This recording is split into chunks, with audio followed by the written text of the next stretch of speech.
Mon nom c'est Martin Kaloulambi. J'enseigne à l'Université d'Ottawa au Canada, au département de Classic and Religious Studies.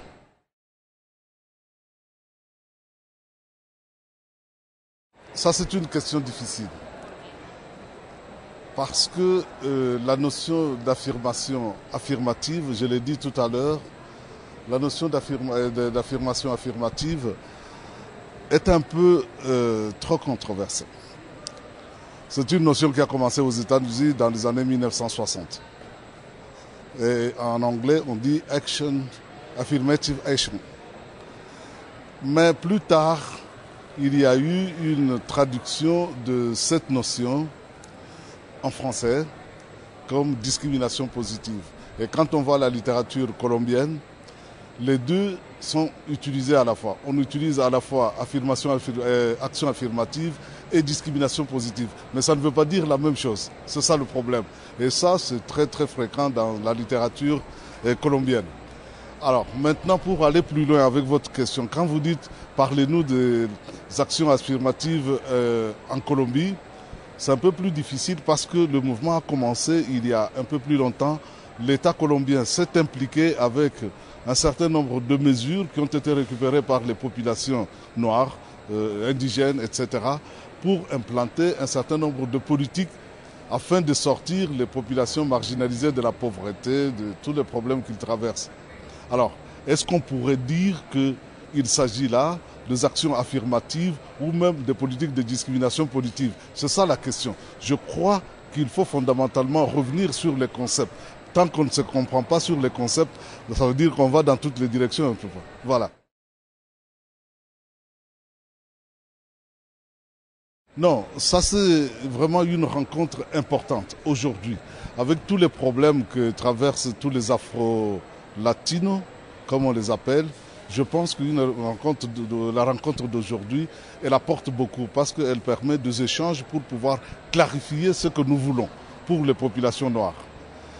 Parce que d'après ce que j'ai entendu, il y en a qui parlent de réparation, il y en a qui parlent de discrimination politique, mais ce sont des choses totalement différentes. Pour qu'il y ait réparation, il faut d'abord la reconnaissance du fait. Il faut qu'on reconnaisse qu'il y a eu un crime pour pouvoir réparer. Mais aucun État au monde n'a jamais reconnu qu'il y a eu un crime. Donc on ne peut pas parler de réparation. Alors dans le sens de discrimination positive, je crois qu'il faut aller loin.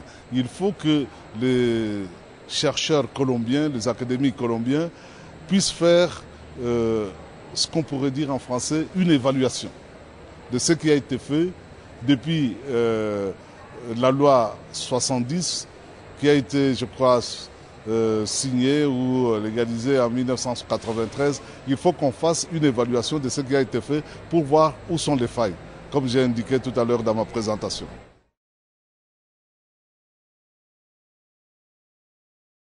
Professeur Aurora, je vais vous dire d'abord que la Colombie est devenue mon pays à moi. J'aime tellement ce pays qu'il ne se passe pas une année sans que je revienne en Colombie. Pour la petite histoire, j'ai été recruté en Colombie comme le premier Africain à travailler dans une grande université de ce pays. C'était en 2000.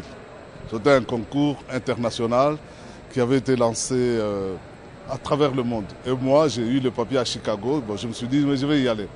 Alors, les années où j'ai passé, où j'ai fait mon travail à l'Université nationale, c'était justement pour introduire cette discussion de l'Afrique hors de l'Afrique. N'est-ce pas? Et j'ai même sorti un petit texte Africa fuera de Africa.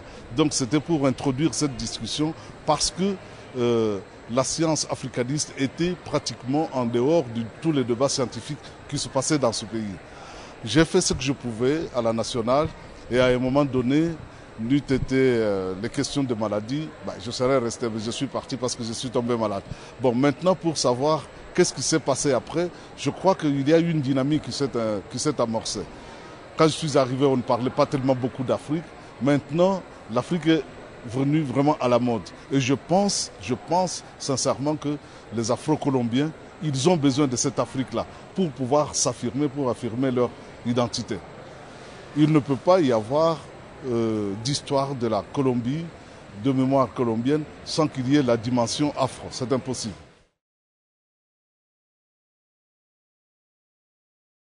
Je ne me rappelle pas. J'ai écrit beaucoup de textes quand j'étais ici.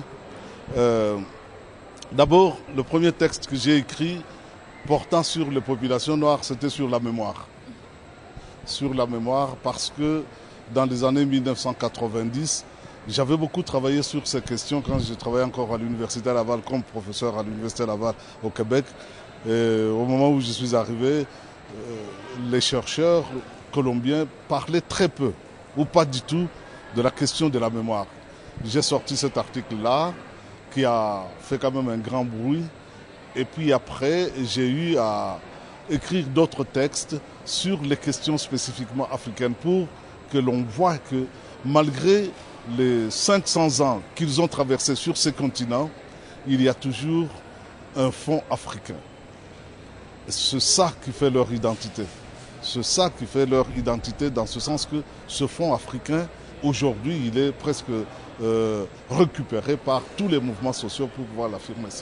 Il y a quand même un pas assez important qui a été fait. Mais je ne prétends pas que c'est moi qui ai introduit les études africaines en Colombie. Non, je ne prétends pas ça. Mais je dis tout simplement qu'il y a eu un petit apport. Et par après, les autres collègues colombiens, ils ont pris le mouvement. Et je pense que le travail qui est en train de se faire, il est vraiment appréciable. Et c'est pour cette raison que je reviens en Colombie tout le temps. Parce que chaque fois que j'entends qu'il y a un débat sur l'Afrique, sur l'afro-colombien, ça m'intéresse beaucoup.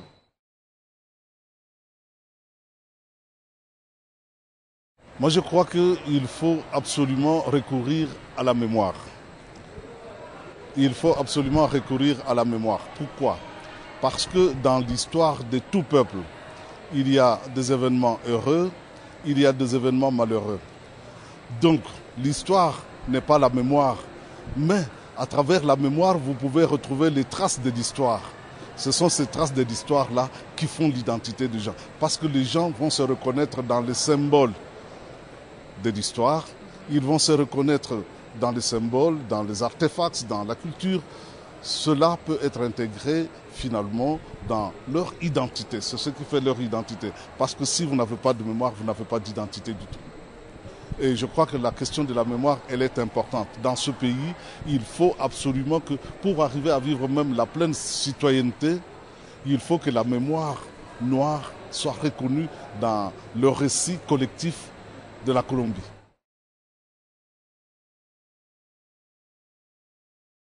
Absolument, absolument. Il faut étudier la diaspora africaine. Pourquoi? Parce qu'aujourd'hui, s'il y a un changement fondamental, même si les autres chercheurs occidentaux ne le reconnaissent pas, s'il y a un changement fondamental dans le monde, c'est qu'il y a eu un apport des Africains à ce changement-là.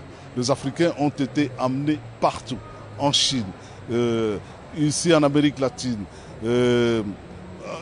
dans les Antilles, partout, partout. Et là où ils sont allés, ils ont marqué les espaces où ils sont arrivés.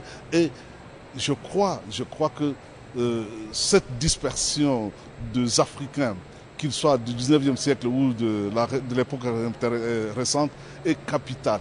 Il faut absolument qu'on étudie la diaspora africaine parce que sans l'apport de la diaspora africaine, on ne peut pas parler de l'histoire de l'Amérique latine. Sans l'apport de la diaspora africaine, on ne peut pas parler de l'histoire de l'Amérique du Nord. Sans l'apport de la diaspora africaine, on ne peut pas non plus parler. Vous voyez, il faut absolument étudier cette question. Elle est importante. Et l'étudier en rapport avec ce qui a commencé depuis quelques années, ce sont les études transatlantiques, pour voir un peu qu'est-ce qu'ils gardent encore de cette Afrique. Parce qu'en fait, quand vous regardez, vous parlez avec les gens ici, l'Afrique qu'ils ont, c'est l'Afrique mythique du 15e siècle. Ce n'est pas vrai, parce qu'ils ont gardé avec eux les traces de la mémoire qui sont aujourd'hui vivantes dans le vécu quotidien.